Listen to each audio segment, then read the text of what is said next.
बिस्मिल्लाहिर्रहमानिर्रहीम। अस्सलाम वालेकुम मुअज़्ज़ज़ नाज़रीन। इन्फोमॉर परदेसी मजीद चाचा बड़े खुश थे कि आखिरकार 30 साल बाद परदेस काट कर अब वो हमेशा के लिए पाकिस्तान वापस जा रहे थे। हर किसी से गले मिल रहे थे। इनके चेहरे पर खुशी नुमायाँ थी। मैं भी परदेसी हूँ, मुझे 15 साल हुए इनको देखकर। मुझे भी ख्याल आया कि एक दिन मैं भी हमेशा के लिए परदेस छोड़ दूँगा, मगर फ़िलहाल मजीद चाचा की खुशियों में से ही खुशियाँ बांट रहा था। सारी रात मजीद चाचा ने खुशी से जाग कर गुजारी। अगली सुबह इन्हें एयरपोर्ट पर छोड़ा और वापस आ गया। मैं अपने काम काज में लग गया और मजीद चाचा पाकिस्तान पहुंच गए। खैरियत दरियाफ्त करने के लिए फ़ोन किया। इन्हें खुश पाया, दिल को और भी तसल्ली हुई। हफ्ता भी नहीं गुजरा था कि मैं ऑफिस से घर आया। देखता हूँ मजीद चाचा बैठे हुए हैं, चेहरा मुरझाया हुआ, कंधे झुके हुए। मैंने हैरान होकर पूछा, चाचा आप यहाँ वापस कैसे? मजीद चाचा ने उठकर मुझे गले लगाया और दाढ़ें मार मार कर रोने लगे। मैं इतना घबरा गया था कि मेरे हाथ पांव फूल गए। मैंने चाचा को ज़ोर से गले लगाया और इन्हें चुप कराने की कोशिश करने लगा। चाचा के आंसू शायद पाकिस्तान में ही खुश्क हो चुके थे। मैंने खाना बनाया। मजीद चाचा नमाज़ पढ़ने लग गए। खाने से फारिग होकर मैंने दरियाफ्त किया, चाचा बताएं तो सही क्या हुआ है? चाचा ने बताया कि इनके 3 बेटे 2 बेटियां हैं।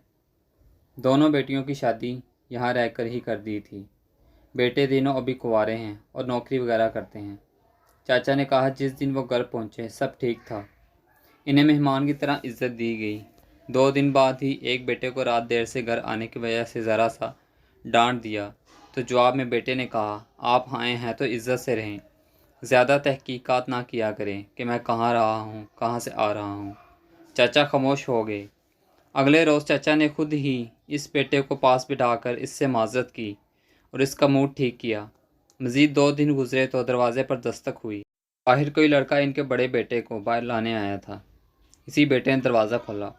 ड्राइंग रूम में बैठे चाचा मजीद अपने बेटे के इसके दोस्त से गुफ्तगू सुन रहे थे।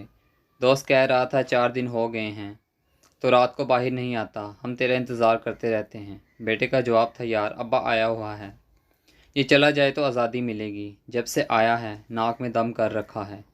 इसके अल्फाज चचा मजीद के दिल में खंजर की तरह पेवस्त हो रहे थे। शायद चचा के कानों ने ही मज़ीद सुनने की ताकत गंवा दी।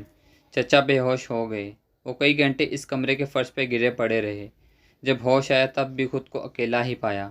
चचा की बीवी अपने मोहल्ले की चंद खवातीन के साथ शॉपिंग करने गई हुई थी और बेटे घर से बाहर थे। चचा अपने खाली मकान की दीवारों से अजीब बातें करने लगे। कभी कहते मैं कहाँ गलत हूँ, क्या मैं इतना गलत हूँ, मैंने क्या नहीं किया, क्या मैं इतना गैर रहम हूँ। इसी रात चचा ने खाने की टेबल पर सिर्फ अपने लिए खाना देखा, बाकी सब बाहर से खा कर आए थे। चचा ने गिला करना चाहा कि इनके साथ खाने की टेबल पर बैठ ही जाते, मगर मज़ीद तकलीफ तब जवाब सुनने का हौसला ना था, ना ही सवाल किया। खाना खाया और लेट गए। अगली सुबह चचा नमाज के लिए उठे, वज़ू कर रहे थे कि बड़े बेटे की ज़ोरदार गरजती आवाज़ आई। कौन शौर कर रहा है इस वक्त? चचा मासूम से बच्चे की तरह डर से गए और वज़ू अधूरा छोड़कर मस्जिद चले गए। वहीं वज़ू किया और नमाज़ पढ़ी। नमाज के बाद दुआ मांगते हुए चचा रोने लग गए। तभी इमाम मस्जिद ने चचा को पूछा क्या हुआ, बड़े मियाँ रोते क्यों हो? चचा ने सारा माजरा बयान किया और इमाम साहब से पूछा कि आप ही बताएं मुझे अब क्या करना चाहिए। इमाम साहब जो बहुत बुज़ुर्ग थे फरमाने लगे, अब तो कुछ नहीं कर सकता सिवाय बर्दाश्त के या इनके लिए हिदायत की दुआ करने के। जो वक्त तेरे बच्चों की तरबियत का था वो तूने परदेस में गुजार दिया। अब वो बच्चे नहीं रहे, इन्हें जिस तरह की परवरिश मिली वो वैसे बन चुके। अब यहाँ बर्दाश्त कर या इनसे अलग होकर कहीं और रह ले। चचा वापस घर गए। बीवी से तमाम हाल बयान किया। बीवी ने भी कह दिया मैं तो पहले ही कहती थी कि वापस आकर क्या करोगे, वहाँ तो फिर भी नौकरी थी, पैसा था, यहाँ फारिग रह कर बच्चों से ताने ही सुनने हैं। चचा को अपने कानों पर तीसरी बार यकीन न आया कि ये इनका वहम है, कोई डरावना ख्वाब है या कड़वी हकीकत। गर्ज चचा ने बैंक में रखी हुई रकम से वापसी का टिकट खरीदा और बिना किसी को बताए वो अपने घर का दरवाज़ा चूमकर ये कहते हुए निकले कि ऐ मेरे वहम कि तू मेरा घर है, मैं तुझ में तो रहना चाहता हूँ पर वहम में नहीं। चाचा की बातें सुनकर मेरी आंखों से निकलते आंसू मेरे सीने तक को तर कर गए थे।